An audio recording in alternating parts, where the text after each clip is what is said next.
we are talking about encapsulated implants, and it's a pretty heavy subject. There's a lot around it as far as breast implant illness, implant removal. So you ready to get into it? Sure. Let's do this. So when it comes to... Do you have cheat cards here? Okay. I have my cheat cards. There we go. Keeps me on track and from going way off into left field. Let me get peppered here. Okay. Let's do this. Talk show host style. Yeah, go for it. Like Letterman's top 10. I wish. I miss Letterman. Right. Most of the audience probably doesn't even remember Letterman. Like pet there you tricks. go. Okay. I don't have any of those.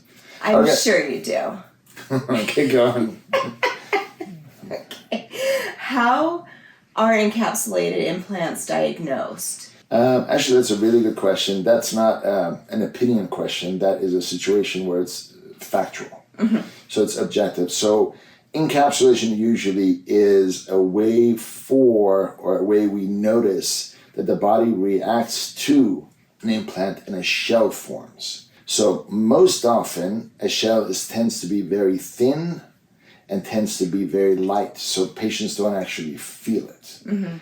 As the gradation or as the reaction gets more severe, the shell thickens. So, for example, you asked me a very good question, how can you diagnose it? It's very easy. You literally touch the implants and it feels like they are hard.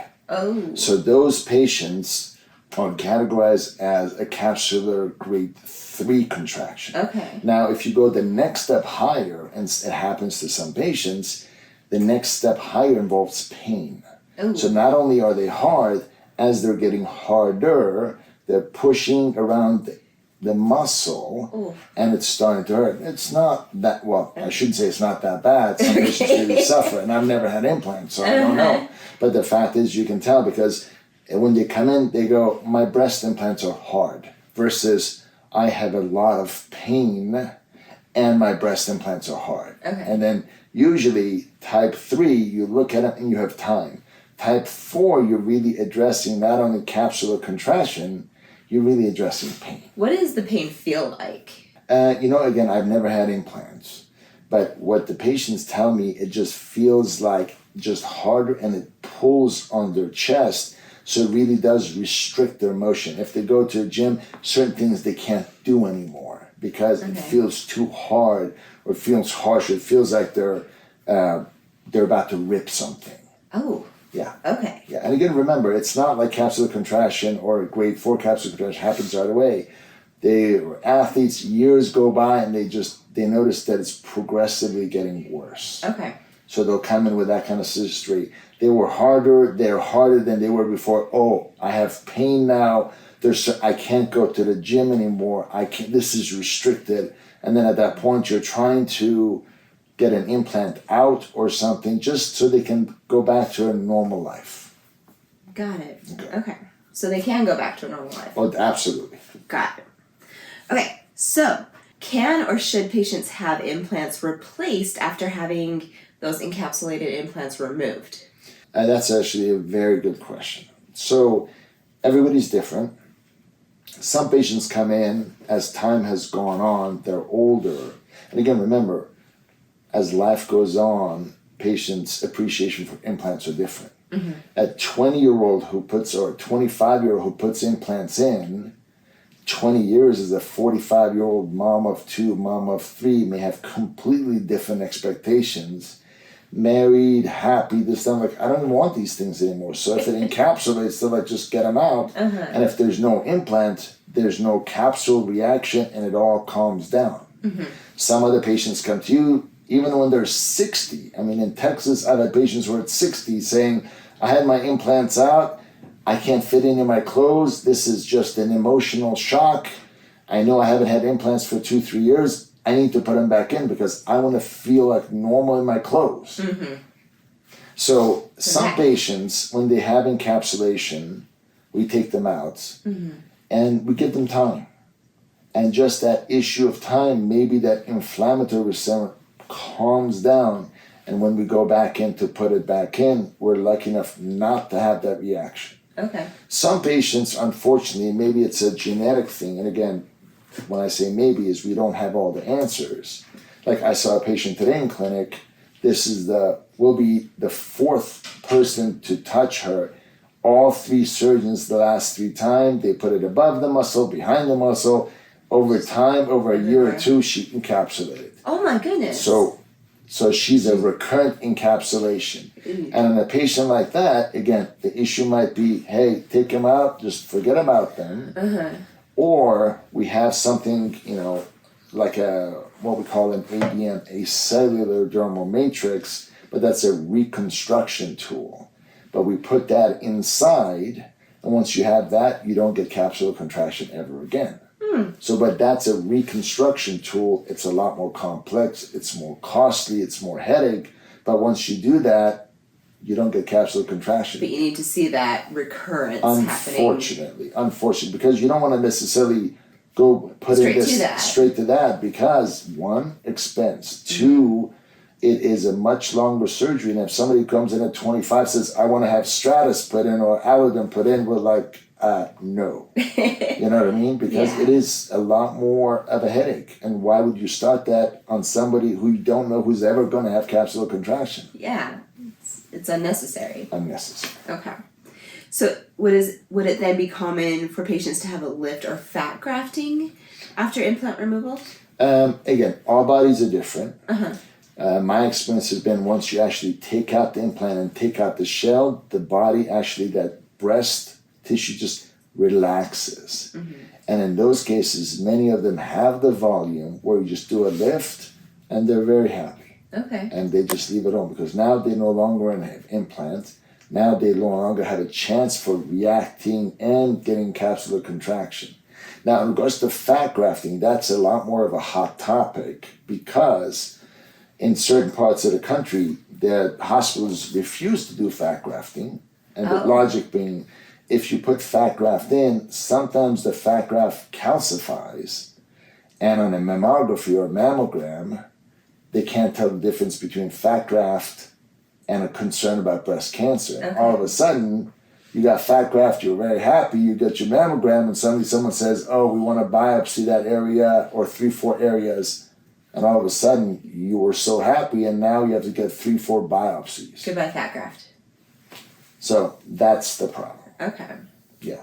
So this is something that we're getting better, and what we're hoping is that we get to a national standard so we don't have a situation where some people do it, some people don't. Okay. Some people feel comfortable reading it off the mammogram as negative, some people don't. So it shouldn't be a situation where if you're in the Midwest, you don't get a biopsy, and if in fact you're in California, you get a biopsy. Yeah. That makes sense. Yeah. As in your practice, do you prefer to just do a lift rather than do fat grafting to the breast? It depends. Again, I wish I could tell you there's a clear answer. Yeah. I think all of those are possible answers. What you want to do is meet the patient, see what they're thinking, see what they're hoping to get. And some of the patients, literally, a lot of patients, when we get the implants out, they go, I'm good. Nice. And that's it. I love that for them. Now, switching over to breast implant illness. What is the controversy surrounding it? Because you hear so many conflicting stories. Well, that's just it, though. So the problem is this. The problem is breast implant illness was not something that was defined by the surgery community. It was defined by patients. Is it an actual clinical diagnosis? I think in the new ICDs there is a code. Okay. I could be wrong. But the issue is you have this umbrella where everybody keeps throwing diagnoses and symptoms into this big, big pile. Unfortunately, the symptoms are incredibly common. Somebody will come in and say, oh, I get recurrent headaches. A million different things can give you recurrent headaches. Yeah. It's a big stretch to say, oh, I have breast implants and therefore I have recurrent headaches. Or I have a persistent cough. Or, now I have back, neck, and shoulder pain. Okay, well, if they're big implants, I could see that. But are you sure you didn't have back, neck, and shoulder pain before you had implants? Do we remember this far back? People will go as much as, I have chronic fatigue. How? So the issue that the problem comes, there's a lot of things that get grouped together and everybody says breast implants. And in the scientific part of our community, in the research foundations, everything, they've done categorical studies of tens of thousands of, issues and patients and going through it. And there's not one culprit that says, oh, if you have this marker, you have breast implant illness, or vice versa. That would be the ideal, the silver bullet. Like rheumatoid, we check your levels, and if you have rheumatoid factor, guess what? You have a high chance of having rheumatoid disease due to a rheumatoid factor because you react to a certain antigen. Factor, blood test, you have the disease. We don't have that for breast implant illness. And again, so many different things get grouped in, and the minute somebody says this, everyone's like, oh, you have problems due to implants. Now, fast forward, let's say a patient comes in and they are convinced that they have the disease. It becomes a problem to us because I'm like, we're not so convinced. And then that's where the issue comes, because the patient is convinced that they have the disease. We run all the labs on them. All the labs are everything that we can. Everything's negative. I believe the patient because she understands her body, but I can't objectively tell you there's anything negative in any part of any of her labs or tests. And then she wants us to get the implant out. And my version to her is like, please understand, we can get the implants out, but there's a real chance none of this will improve.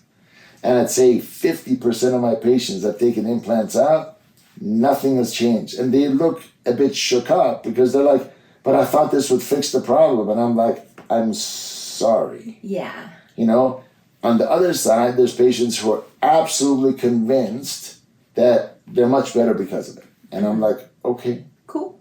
Not only cool, but you really, really want to be a patient advocate, but you don't want to be a situation, this week I put them in, next week I take them out, next week I put them in, next week I take them out. Where's the zipper?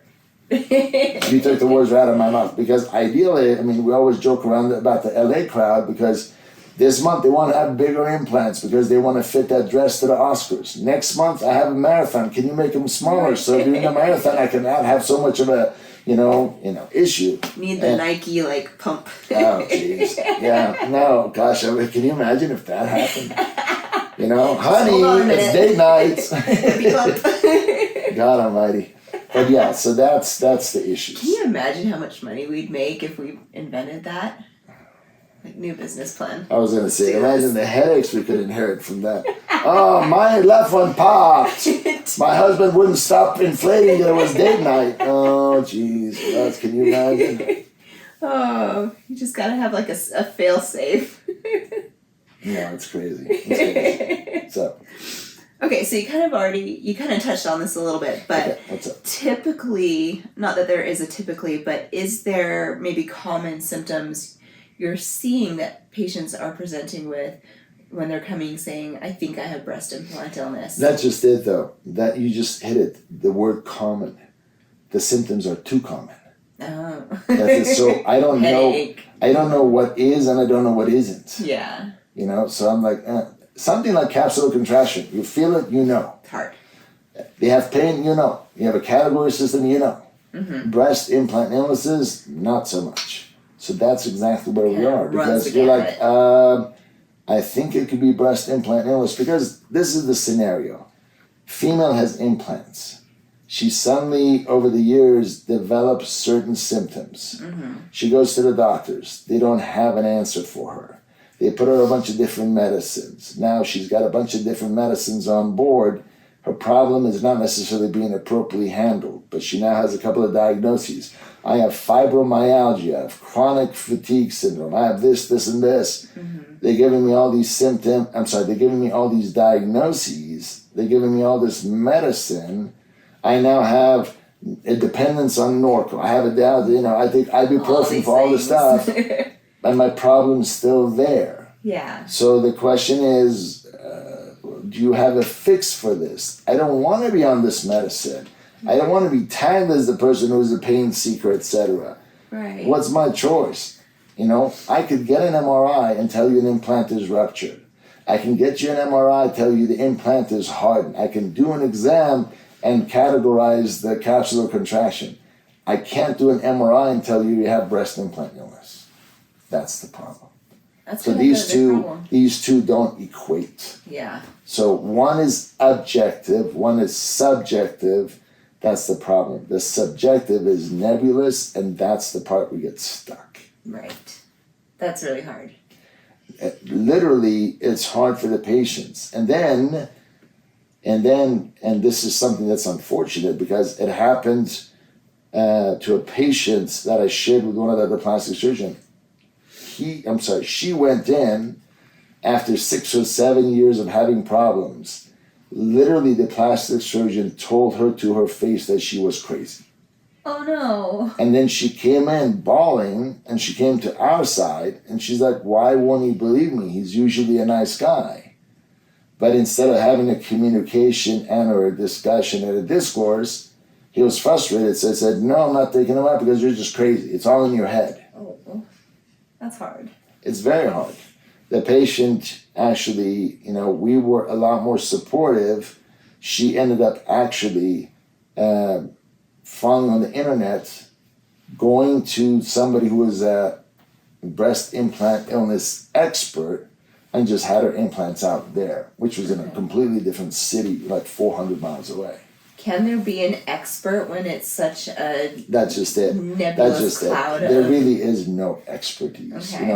I sit on a couple of committees at the American Society, and this comes up amongst the members all the time. And the fact of the matter is, nobody is obstructive. Nobody is there who doesn't want to help, but we also want to help you with what we know. Mm-hmm. And unfortunately, a lot of our breast implant illness is not scientifically based. And that's where we really run into a wall because it's not objective. It's not an ultrasound. It's not a test. It's not a marker that we get a lab test that I can tell you, oh, you have breast implant illness marker. Yes, you have it. I wish.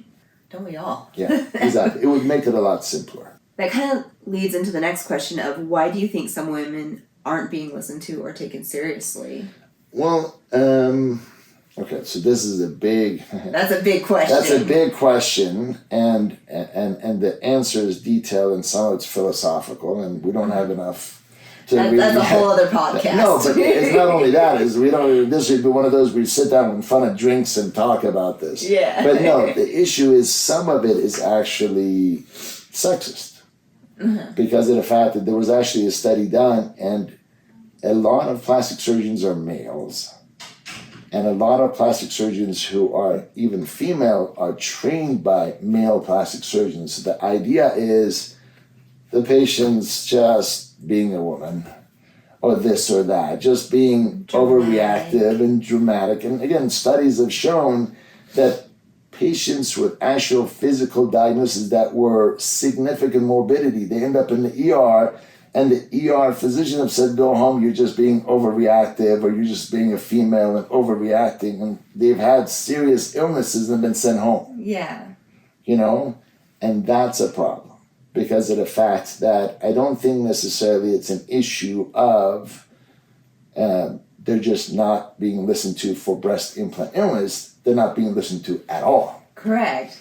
And oh, by the way, she's nagging again about problem X. Mm-hmm. Oh, she's just saying she probably has pelvic pain. No, you didn't read the CAT scan. She has a burst appendix. Yeah. She's not overreacting. She has a burst appendix for the love of God. But that's a female. If it's a male, burst appendix, morphine. The whole point is, and that is a fault of the system, because we're actually trained in a very male-oriented, especially the surgery teams. Yeah. Surgery teams still to this day, significant number of male-oriented scenarios. And that's interesting. You bring up, even female doctors and surgeons being trained by male doctors and surgeons. I had this discussion with my husband a while back, and I brought up the studies and everything about how women are, it takes longer to diagnose women, it takes longer to treat pain in women. And he's like, but I read this thing from a female doctor, talking about this, and I was like, why wouldn't she believe a woman? And I'm like, I didn't have an answer for that. To this day, it's one of the things that I have the fortune of being involved in residency training, being around a lot of younger surgeons, training a lot of younger surgeons. The thing that I always thought was incredible to me is that female OBGYNs are some of the roughest, meanest surgeons I've ever been around. And I thought the whole point of being a female going into a female-oriented specialty is that they would be nicer to one another. Really? And I'm like, some of the OBGYN females I've seen train are some of the roughest human beings ever. I'm just glad they're not urologists. They would probably chop something off. I'd be like, oh my God. Do you think it's because they feel like they have to just stand up and level toe to toe, eye to eye with the males? That's actually a good question. I don't know. So they have to become hard? I think literally, I put it in perspective. There is a surgeon with whom I was close, friends, Dr. McCullum, who's a heart surgeon, but she was the first female heart surgeon trained at the University of Oklahoma. Nice. And literally, she got taught and she literally became so rough and tough. I mean, if people got into brawls, they would always send her in first because she would beat the crap out of anybody.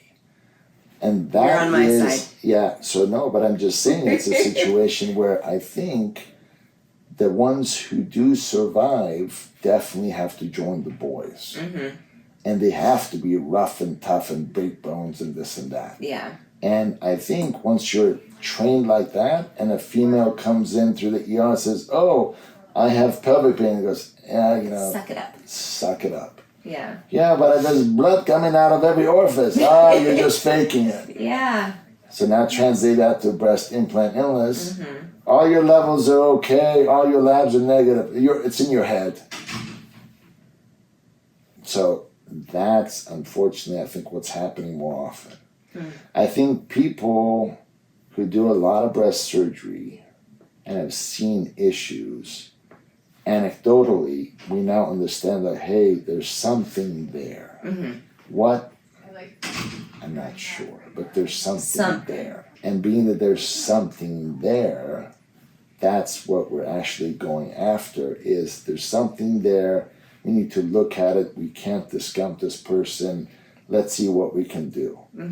In Texas, what we've worked out, interestingly enough, recently, is that we work very closely with a group of rheumatologists who have a lot of experience in inflammatory diseases. Okay. So we send the patient to them, and then we build a file on each person. Nice. And we don't discount it. We have conversation, patient AG, patient GG, patient JG, patient, so-and-so.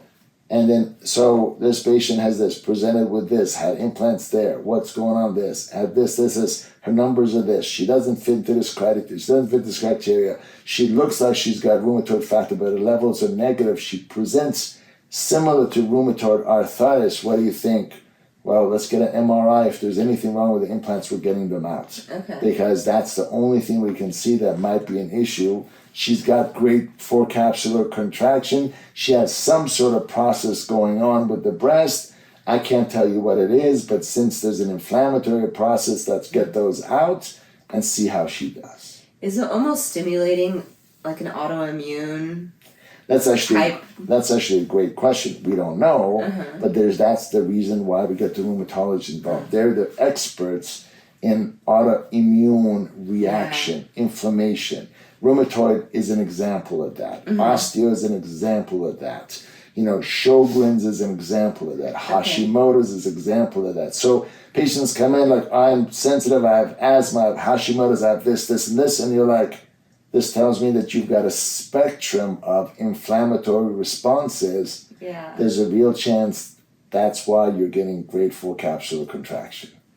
Does that mean if I take the implants, everything's resolved? No. But one less thing your body's responding to. Maybe. Okay. So, again, work in progress. But I can tell you, working side by side with rheumatology definitely has taught us a lot. That's really cool. Yeah. Once you've removed implants, whether it's, for whatever reason they're being removed, what is recovery like? It's actually like we did one last night. Yes. Actually, you were there. I sure was. Yeah, you actually. Thanks for remembering. No, yeah, you were there. We took out somebody who had grade 4 capsular contraction. We took him out en bloc, which means we took it out. We didn't open up the shell because we were scared about the reaction, and we actually took out the whole thing, and it was like a piece of rock. It was. It was 2 pieces of rock. And literally in the back table, when I put it on the table, it felt like I dropped a piece of rock on the table, like clunk. It did. It was loud. And I spoke to her last night. I spoke to her this morning. She was tearful, and she says all the pain is gone. Oh, good. Yes, she's flat because we decided not to do any other procedure because we wanted the reaction to subside. But she was so happy. She says, all the pain is gone. I'm so much more comfortable. Yes, she doesn't have implants anymore. She had them for 20 years. But the fact of the matter was, her attitude was like, the pain is gone. I'm so happy for her. So, we'll see how she progresses in this journey and see what we need to do with her to go. Initially, she presented to us saying, okay, when we get them out, put some new ones in. But I was like, why would you... but why would you want to do this again? Why do you want to do this and possibly go through this again in 6 months? How about we get them out? How about we let everything settle? How about you feel better? How about you make sure your pain is gone? And how about when everything is basically comfortable, sit down and we'll make a new plan. Yeah. The wait and see. Exactly. Heal. There's no Don't rush. push it. Yeah. There's no rush. Especially, she's 55, 60. Yeah. Where's she going? Right. Breathe. So yeah. So the recovery is actually, again, everyone's different, but the ones who are going through the pain forget because all of a sudden they've had this pain and you make a mental note that I'm going to deal with this pain. Now suddenly the pain's gone and they literally just feel, they just are relaxed. That's wonderful. Yeah. So good. All right. For our final question, okay. Looking forward to do I win something now? You do, if you get the answer correct. Okay, let's go. What else? All right, looking towards the future here. Okay. Do you think there will ever be a way to know if someone will be more prone to react to implants? Actually... If there is that marker. Yeah, it always goes back to this. Okay. I'm sure there will be something. I like many other surgeons, I wish it was here and now. Yes. So I could just send you for a blood test, say, oh, you have this, please don't get implants. But I think it really does go back towards inflammatory markers. So, and this is a guess. So I wish I could tell you, I know for a fact, but that person who comes in with the asthma, the rheumatoid arthritis, the Hashimoto's, all of these inflammatory responses, more than likely that's the person who you probably don't want to put an implant in. Or think about it this way, that's the person there's a higher chance that they may have problems. Yeah. So you want to make them aware. If we get to the stage where we have a specific factor, like a BII factor, like BRCA, something like that, which is those are cancer markers, etc. If you have that would be ideal because I'm sorry, you have a BII positive marker. That means if I put an implant in you, there's a higher chance that you're going to react. The ultimate decision is yours. Yeah. Because somebody who's 19 who wants bigger implant or bigger breast, etc., is going to say, I don't care. You could have them for 20 years before you react. Or you can have it for 1 year. Yeah. But the whole point, the decision process is shared. I at least need to make you aware that you're at higher risk. That's your responsibility as the surgeon. As the surgeon. And I'm sure there'll be surgery teams that say, forget it, I'm not doing it. And that's that. And then the idea is you have to remember this is a team effort. So my job is to educate the patient, say, hey, these are the risks and the issues. If the patient decides to jump off the cliff, okay. But the main thing is this, as a surgeon, I'm supposed to be able to say, please be aware, this is a cliff. Please be aware, these are risks. But ultimately, these are adults.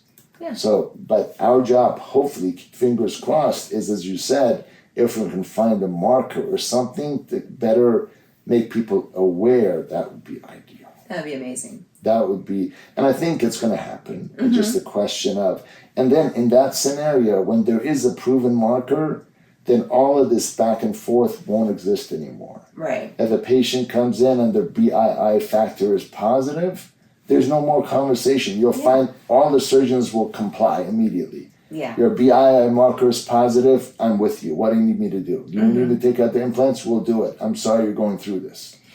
Do you think there might be like a period in between of surgeons like getting on board with that? No. It'll just be like, Because here's the marker. we're waiting for that. If the marker is proven and there's if there was even a test that I'd get an MRI or a PET scan or something that says breast implant illness, inflammatory response, Done. we would be taking them out, 30 of them a week. But True. find out. Yeah. That really depends on that one diagnostic marker, that one diagnostic test. You're going to see a significant number of surgeons comply and really jump on the bandwagon for this, because we're all waiting. Because we don't want patients to take them out and say, nothing changed. Yeah. And I'll be And like, then regret I'm taking them out. sorry. Yeah. You know? You're like, Because it does change their body. I mean, the 60-year-old who got him out and now doesn't look very comfortable in her clothes. what? Exactly. Yeah. Exactly. So there's no correct answer, but if you take it from a subjective area to make it objective, you're going to see, I'd say 90% of the surgeons will comply. I love that. That's wonderful. Yeah. What else?